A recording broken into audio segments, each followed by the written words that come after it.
Ryan meets his culinary course classmate Jack after 12 years. The reunion puts him in awe of Jack's wealth while he is in a major financial crisis. To pay his debt and learn what Jack does for a living, Ryan goes through a number of horrible experiences. Ryan leaves the airport and his phone rings. The same annoying contact saved under the name Rabbit calls and messages him. He does not respond to either and instead tells the taxi drivers his address. It turns out no one knows English, but a few steps ahead, he finds a man holding a board with his name. He gets in the car sent by his friend Jack, and the driver gives him a letter that says, "Jack will be home soon." Meanwhile, Ryan can enter using his code and get comfortable. The car stops in front of a luxury house. Ryan never expected this, but using the code, he enters the house and looks around at the lavish, minimal interior. There is even the finest alcohol from a renowned winery. Ryan cooks his food, and a few hours later, Jack returns. Ryan compliments Jack, saying that he does not look old and that the place he owns is beautiful. Jack reveals that he is there for a job that will last one day and then he will fly away. Ryan is shocked to learn that Jack works for a company that provides him with such luxury resorts to live in all around the world, while he just works at a Marriott kitchen making roast chicken. It's unbelievable to Ryan that Jack flies across countries to produce one dinner for rich people at a high price. Thus, he requests that Jack hire him as a co-chef. Unlike Ryan, Jack looks tired of this job. The next morning, Jack gives Ryan a pair of shoes. They run together, and afterward, Jack takes him to his car, which is very old. Ryan expresses his amazement, but Jack says that he likes to blend in, so that car fits his choice. They sit at a street-side restaurant where Ryan chooses steak while Jack watches his food with disgust and eats his vegetarian meal. A while later, a girl sits at the front table, and on their invitation, she joins them. Alice has earned enough that now she is traveling all around the world alone. Jack and Ryan introduce themselves, and they take Alice home to let her decide who cooks better between them. They cook the same dish of her choice while Ryan deliberately ignores Rabbit's call once again. Jack blindfolds Alice and puts the same food cooked by each of them in front of her. She chooses Ryan's food to be better tasting, which pleases him a lot. Alice has developed a liking for Jack. Ryan asks Jack to give back the watch he won in a bet 15 years ago. Jack does not want to return it at any cost. Ryan makes another dish for them, but it disappoints him to see Jack taking Alice to his room. The next morning, Ryan reads Rabbit's message stating that he has only 3 days left. He sips his coffee as Jack tells him that he will be gone for the entire day due to something important he cannot postpone. Ryan walks into the empty house and finds Jack's laptop unlocked and his bank account logged in. Jack has 17 million euros in his UK bank account, which is an extraordinary amount for an ordinary chef. Ryan logs off the laptop. Later that night, when Jack returns, he says that he spent the entire day spending his money with poor people. He has no family or children to care for, so he thinks that's the best way to spend his fortune. The next morning, Ryan looks around for Jack and finds his corpse hanging. Jack has committed suicide, which shocks Ryan. After thinking it over, he wraps Jack's corpse in a polythene bag and opens his laptop. Unfortunately, the bank account is logged off, and he does not know the password. The UK-based bank needs some authentication to change the ID and password, as Ryan claims to be Jack and is suffering from memory loss. They require Jack's driving license or passport, and for him to come to the UK to verify his identity. Ryan decides to make a fake UK driving license by contacting someone on the dark web and books his ticket to the UK to withdraw the money. He is in a hurry because Rabbit threatens to kill his mother if he does not pay in 2 days.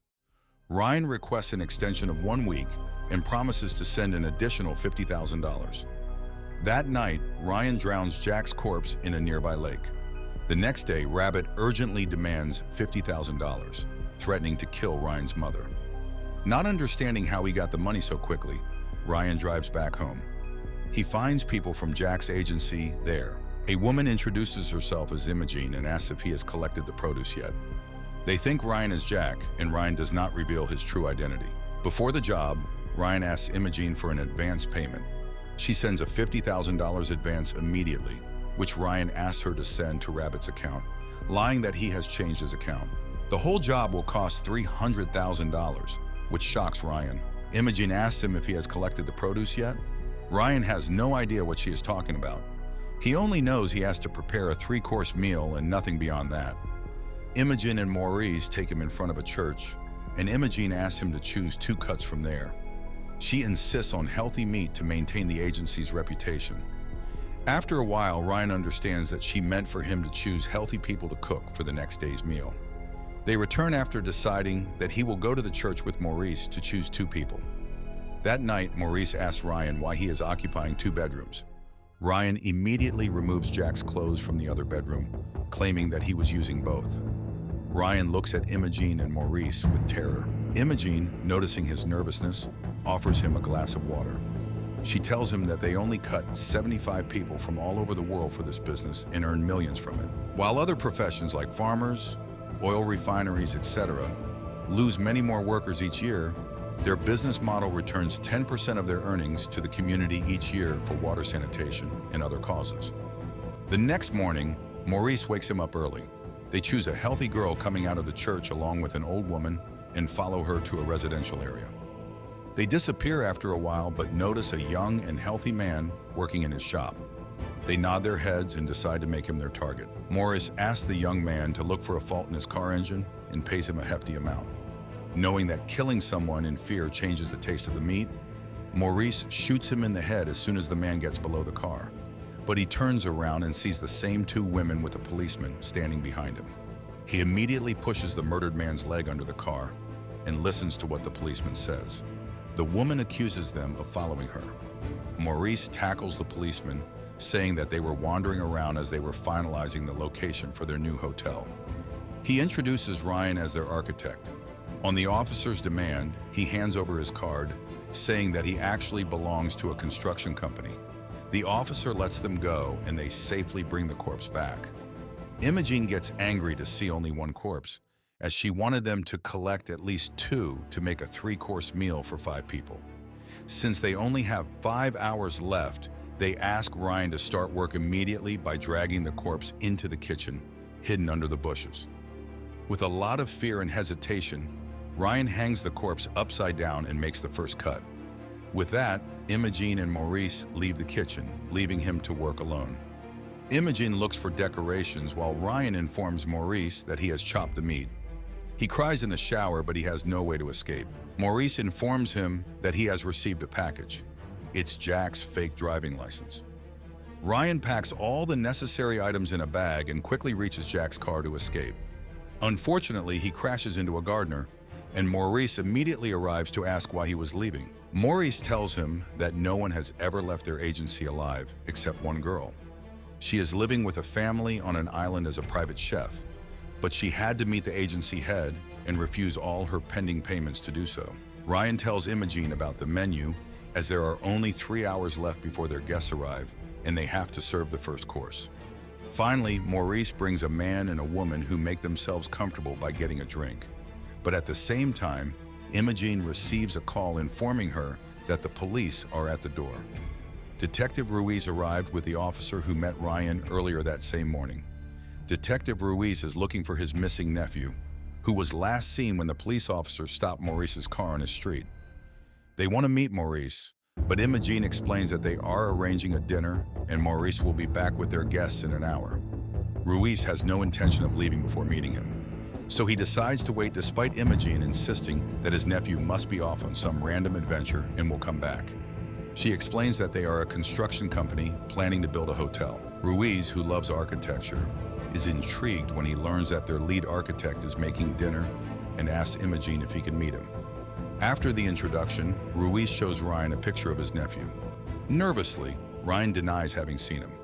Then Ruiz begins questioning Ryan about the style of architecture their hotel will use. Unprepared, Ryan answers foolishly about all the architectural questions.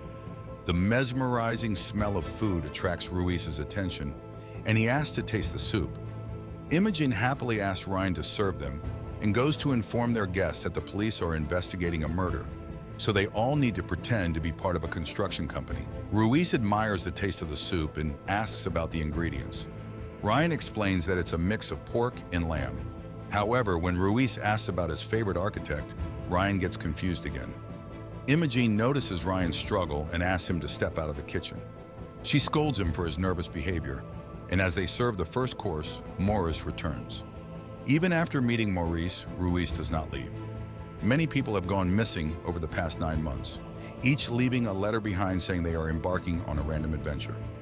Imogene's story about his nephew going on an adventure makes the situation even more suspicious. Ruiz expresses his suspicions to the guests, who introduce themselves as potential investors for the hotel. Just as Ruiz is about to leave, one of the guests invites him to have dinner with them. Imogene asks Mr. Nishi to come inside the house for a second. She is angry that he stopped the policeman. Mr. Nishi, who has been cheating on his wife for 22 years, finds it even more thrilling to eat a corpse in front of a cop. Just as Mr. Nishi leaves the room, Imogene is informed that someone has arrived to see Jack. It's Alice, who insists on meeting him. She lies, saying she urgently needs to use the restroom or she will pee in the garden. So Imogene leaves her with Ryan and orders him to get rid of her quickly. Alice does not understand why Ryan is impersonating Jack. Ryan tells her that Jack has gone back to the UK permanently, and he has to impersonate him for this important dinner. They serve a plate to Detective Ruiz as well, while Alice notices something odd as Ryan admits he is cooking blood. Jack's beloved wristwatch further heightens her suspicions. She quickly decides to leave. Unfortunately, her car does not start, and in the meantime, Maurice arrives and offers to drop her off at the hotel. On the other hand, a guest laughs ironically when Detective Ruiz expresses hope that his nephew will be fine on his adventure. Ryan apologizes to Imogene about Alice and asks if he can meet the agency owners because he was told that a woman legally left the agency. Imogene reveals that Maurice does not know, but that woman became the dinner for their prestigious guests 1 week after she left. So there is no way to leave. At the same time, Ryan is called outside, and amid huge applause, his guests admit that they had one of the 3 best meals of their entire lives tonight. Upon a special request, a lady asks him to bring the tongue last. Ruiz is surprised and asks what animal has the tastiest tongue. Ryan lies and says that he will serve pork tongue, but with the first cut, Ryan finds out that the tongue has herpes. They need to do something promptly, and they see Alice standing in front of them. Ruiz gets the sorbet with a note wrapped around the spoon. Ryan asks to meet him in the bathroom. Ryan reveals that it was his nephew's meat they ate tonight. That was the reason he did not identify the taste. Ruiz begins to vomit and says goodbye to Imogene, immediately heading to his car. But as Ryan instructed, he goes to the backside and enters the hidden kitchen in the house, where Ryan shows him his nephew's chopped head. Ruiz wants to call his friend, a cop, but he left his phone charging. Not knowing his number, he refuses to use Ryan's phone and asks him to run and get his phone. Ryan retrieves the phone, but Morris notices something suspicious. By this time, their guests have left the house, and Maurice heads towards the kitchen. He chops off Ruiz's head with an axe and discovers that Ryan has been helping in his investigation. Upon his return, Ryan finds Ruiz and Alice's corpses lying side by side. He helps Maurice dispose of the blood and extra parts while storing the healthy meat. That night, Imogene sends an email to Ruiz's nephew's family, telling them that Jose was having an affair with someone abroad and that he had ran away from his responsibilities. Ruiz is going after him because he is determined to bring him back. The next morning, Imogen informs Ryan that his food was greatly appreciated and he will have a lot of work this year. They leave for their homes and Maurice sets all the old cars on fire. On the way to the airport, he meets a stranger working an ordinary job like he used to. He admires Ryan for making a lot of money out of his chef gig, just as he appreciates Jack for making a lot of money. But he has no escape from this miserable life.